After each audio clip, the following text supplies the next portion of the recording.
the entire world that the global power structure is changing. Just a few months ago, the President of the United States, Donald Trump, stood before the world and made a stunning declaration. Oh, yeah, but BRICS was put there for a bad purpose. And most of those people don't even want to talk about it now. They're afraid to talk about it because I told them that if they want to play games with the dollar, then they're going to be hit with a 100% tariff the day they mention that they want to do it. And they will come back and say, we beg you not to do this. BRICS is dead since I mentioned that. BRICS died the minute I mentioned that. And I remember when Obama and Biden in particular, I guess he said that, they have us over a barrel. They don't have us over a barrel. We have them over a barrel. The threat was simple. Any country that chose to continue with the BRICS alliance would face a 100% tax, a crippling tariff on everything they sell to the United States.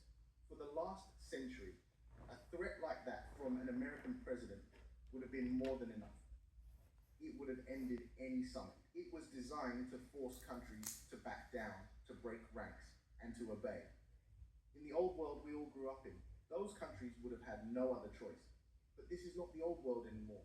Instead of scattering, instead of bowing down, the BRICS nations calmly called his bluff. They are holding their summit in Rio right now as planned. Their meeting sends a powerful and unmistakable message. And that message is, the time when a single country could give orders to the rest of the world is officially over. So, what is this summit that earned such a powerful threat? What is BRICS and what are its goals? Officially, the BRICS summit is about building a different kind of world. The stated objective, the one you will read about in the press releases, is to create a fairer global system. They aim to do this with real practical tools. One of those tools is the New Development Bank, or the NDB. This is a multilateral bank like the World Bank, but with a crucial difference. It is designed to fund massive infrastructure projects, roads, ports, power plants, and green energy projects in developing countries without the punishing political strings that have so often come attached to Western loans. It is about development without the forced dependency. Another tool is the Contingent Reserve Arrangement, or the CRA. This is a massive emergency fund, a pool of over $100 billion. It acts as a financial safety net. If a member country is targeted with a currency attack or faces a sudden economic crisis, the CRA is there to protect it. It is a shield that allows nations to avoid going to the IMF and accepting painful austerity measures that hurt their people. But the official statements and stated objectives are only half the story. The most important work at these summits happens away from the cameras, behind closed doors. The unstated objective of these meetings is to build something that cannot be written down in a treaty: genuine trust. This is where leaders from countries that have been ignored and pressured by the West for decades can meet face to face as equals. It is where they build personal relationships and strengthen ties away from Western ears and influence. It is where they can make quiet handshake deals on trade and energy. It is where they can coordinate their strategies on tackling shared challenges like how to survive and thrive despite Western sanctions. And most importantly, it is a private space where they can float groundbreaking ideas and brainstorm real solutions. It is in meetings like this that a radical concept, like creating a new global currency backed by gold, can be discussed, debated, and planned long before it is ready to be announced to the world. This is where the real work of building a new system gets done. So, now that we know what BRICS does, both in public and in private, let's look at the raw power that makes it all possible. This is why its defiance matters. The original BRICS group of 5 nations was already powerful, but it has expanded dramatically. Today, the bloc includes global heavyweights that fundamentally change the world map. Saudi Arabia and the United Arab Emirates, 2 of the world's biggest oil taps, are now members. This gives the bloc immense energy power. Egypt, which controls the Suez Canal, one of the most critical trade arteries on the planet, is a member. Iran, which sits on the other critical waterway of the Strait of Hormuz, is a member. Ethiopia, a nation with a huge population and immense political influence in Africa, is a member. This is no longer a small club, it is a global force. This expanded group now represents 45% of all the people on Earth. And here is the number that truly explains the panic in Washington. The BRICS bloc now accounts for nearly 40% of the world's entire economy. The G7, the bloc of Western nations, including the US, Germany, and the UK, now accounts for only 30%. The balance of economic power has already shifted. For years, leaders in the West dismissed BRICS. They called it a symbolic talking shop. They pretended it did not matter. But today, they are no longer pretending. The threats from Washington are proof. You do not issue an economic ultimatum to a talking shop. You do it to a real and rising power that you can no longer control. So how does a global power, used to being the only one in charge, react when its authority is so publicly ignored? What does it do when its biggest threat fails to work? At the very same time that the leaders of the new global majority are meeting as equals in Rio, a very different kind of summit is happening in Washington, D.C. President Trump is hosting the leaders of 5 African nations: Gabon, Guinea, Liberia, Mauritania, and Senegal. Could the timing of this meeting have been a deliberate and calculated countermove? Is it possible that it was scheduled this way to try and pull the world's attention away from the real center of gravity in Rio? These are questions we have to ask. And we must also pause on the word used to describe this meeting: a summons. It is critical that we ask ourselves another simple question. Why does this specific tactic, the invitation to the White House, so often seem directed at Africa? You don't often see a US president summoning a group of 5 European leaders or a group of 5 Asian nations for a similar kind of meeting. So why Africa? Could it be that this approach comes from a deep, old world mindset? A mindset that perhaps still views Africa not as a continent of 54 proud, sovereign, and equal nations, but as a region to be influenced and managed. The goal may not be to openly lecture leaders, but something far more subtle. An invitation to the White House plays on ego. It offers prestige and a photo opportunity. And underneath that friendly surface, a quieter form of coercion can take place. Is it possible that the underlying goal is the age-old strategy of divide and rule? By selecting just 5 countries out of more than 50, does it subtly create a sense of competition, a hierarchy of who is in favor and who is not? Could the goal be to encourage individual relationships with Washington, making it harder for the continent to build a single, unified voice on the world stage? A unified Africa, after all, would control its own resources and set its own terms. A divided Africa is much easier to negotiate with, especially when the goal is resource extraction. The details of the Washington summit seem to point in this direction. We know from the transcripts that the US is moving away from traditional foreign aid. The new focus, in their own words, is on commercial prospects.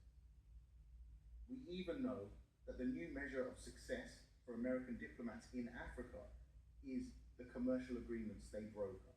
Their job is not just partnership, it is about securing deals that benefit American companies. And let's consider who was invited. The new presidents of Senegal and Gabon are there. Could this also be seen as an opportunistic moment? Is the goal to feel out these new leaders, to test their allegiances? Is the hope to pull them into a Western-aligned camp before they can build strong ties with the new sovereign movements that are rising across the continent? When you look at all these pieces together, the timing, the selective invitations, the focus on commercial deals, you have to ask what the real nature of this meeting is. Is it a true partnership of equals, or could it be a modern, more subtle version of a much older game? To understand why these 2 summits in Rio and Washington are so different and what it means for the world, we need to step back. We need to look at the big picture how our world has worked for a very long time. The easiest way to understand it is to think of a simple marketplace. Imagine a small town with only one big store. This one store sells everything the townspeople need to survive: food, tools, clothes, everything. Because it is the only store, the owner has a total monopoly.